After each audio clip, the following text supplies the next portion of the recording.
知四王妃会奏出什么仙乐与之匹敌。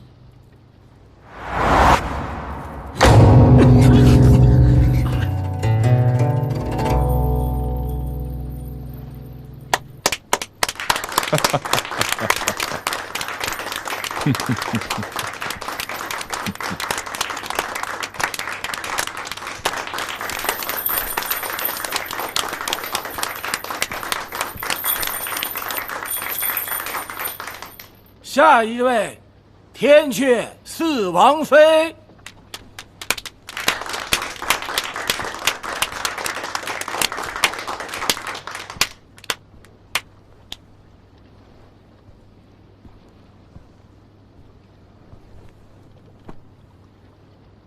四王妃既获离歌赠琴，想来技艺非比寻常。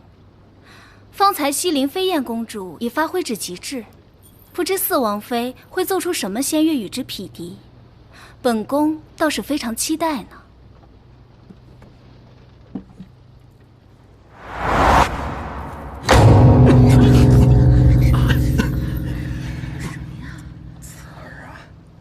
怎么回事？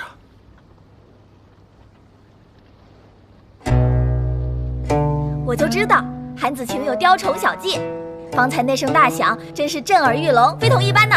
不会用词就不要乱用，雕虫小技能用在这儿吗？我就是觉得那声大响比他们的都好听，怎样？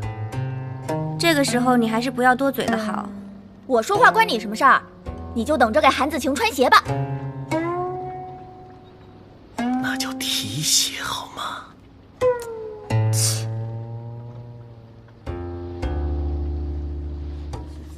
弹成这样，别说赢飞燕公主，就连在座的诸位都不如。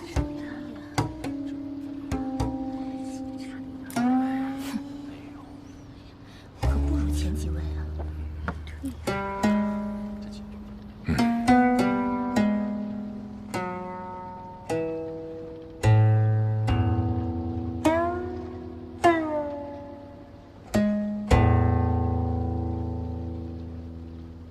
好。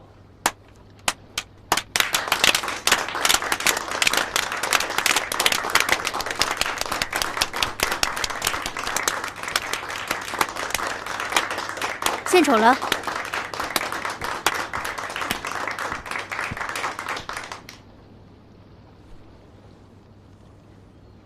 下一位，庆妃娘娘。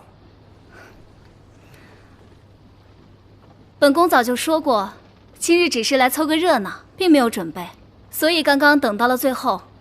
这场比试得以听到了这么多美妙的曲子，见识到这么多精湛的琴技，本宫和王上都倍感欣慰，就不耽搁大家的时间了。三位族长，公布结果吧。分明是自知比不过楚飞燕，不想丢人罢了。切！此次琴艺比试，飞燕公主独拔头筹，当属第一。哈哈哈哈哈！